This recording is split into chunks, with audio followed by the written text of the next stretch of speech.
The Canucks are good, but lucky. That's been the general consensus from the hockey world since day one of the regular season for this team, where they crushed the now surging Edmonton Oilers 8-1. And honestly, I've almost been waiting for the collapse too. I think I've been so traumatized by the Benning-era Canucks that I've started to expect a string of losses after this team puts together any number of wins in a row. But to their credit, we're more than halfway through the regular season, and the Canucks are still competing for that top spot in the entire league. But if you look at the underlying analytics, it looks like this team is still riding a streak of good fortune. And that's evident when you look at one stat in particular: PDO. For those of you who don't know, PDO is a pretty simple stat. It's calculated by adding up a team's on-ice save percentage and its on-ice shooting percentage. So in simpler terms, a team that has a high PDO has probably been blessed by the hockey gods and is running hot when it comes to puck luck. And this Canucks team is on an absolute bender when it comes to PDO. They're currently rocking the 5th highest PDO this far into the season since the 80s. So it's no surprise that the talk around the hockey world has been that the Canucks are hot, but this level of play is unsustainable. This likely isn't the greatest team we've seen since the Gretzky Oilers in the 80s. And there's truth to that. The Canucks are punching significantly above their underlying metrics so far. The Canucks currently lead the league in goals for percentage. However, their expected goals model puts them at 11th best in the entire league, which is still great, don't get me wrong. But it indicates that the Canucks have been scoring more goals and keeping more goals out than you would typically expect based on their play so far.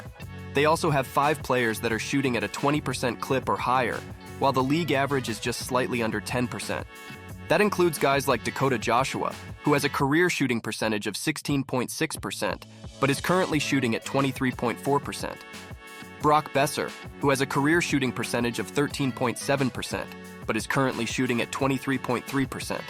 Niels Höglander's career shooting percentage is 11.4%, and he's currently shooting at 22.6%. JT Miller's shooting at 20.9%, despite shooting at 13.2% throughout his career. And Sam Lafferty, who's shooting at 20.5%, despite shooting at 10.2% his entire career. Now, is it possible that these guys continue to shoot above their career averages for the rest of the season? It's absolutely possible. Kuzmenko's shooting percentage last year when he potted 39 goals was a ridiculous 27.3%, but over a long enough sample size, that's an unsustainable number, which is what we're seeing as he's back down to 14.5% so far this year. And that's the name of the game with this Canucks lineup, if I'm being honest. They're absolutely one of the better teams in the league and would probably be a playoff team even if you removed the luck element. But for how long can they continue to ride their hot shooting metrics? When does their luck run out? It's possible it might not at all this season. A single season is short enough that these types of statistical anomalies aren't that uncommon. So just for fun, let's say the Canucks can continue to live in this land of inflated PDOs.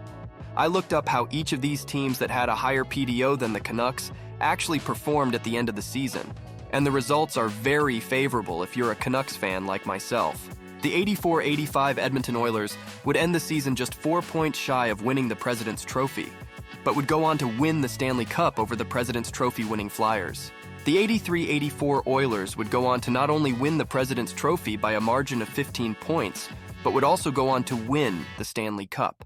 And that win would be against the number 3 team on this list, the New York Islanders. That Islanders team would come second in the regular season, behind the Oilers, and would eventually go on to lose to them 4-1 in the Stanley Cup Finals. And finally, the 1995-96 Pittsburgh Penguins would end up losing in Game 7 of the Eastern Conference Finals. That's some pretty damn good company to be in, if I'm being honest. If the worst performing team on that list just barely missed out on an appearance to the finals, and the list includes multiple cup-winning teams, you take that and run if you're a Canucks fan. A little part of me really hopes that they're able to continue this incredible level of play for the rest of the season and into the playoffs. I know it's unlikely, but I can dream. It's been a rough decade for us Canucks fans, with the franchise getting anything but lucky. So it's just been a nice change of pace to actually have things go better than planned for once. I hope you enjoyed this video. Thanks for watching.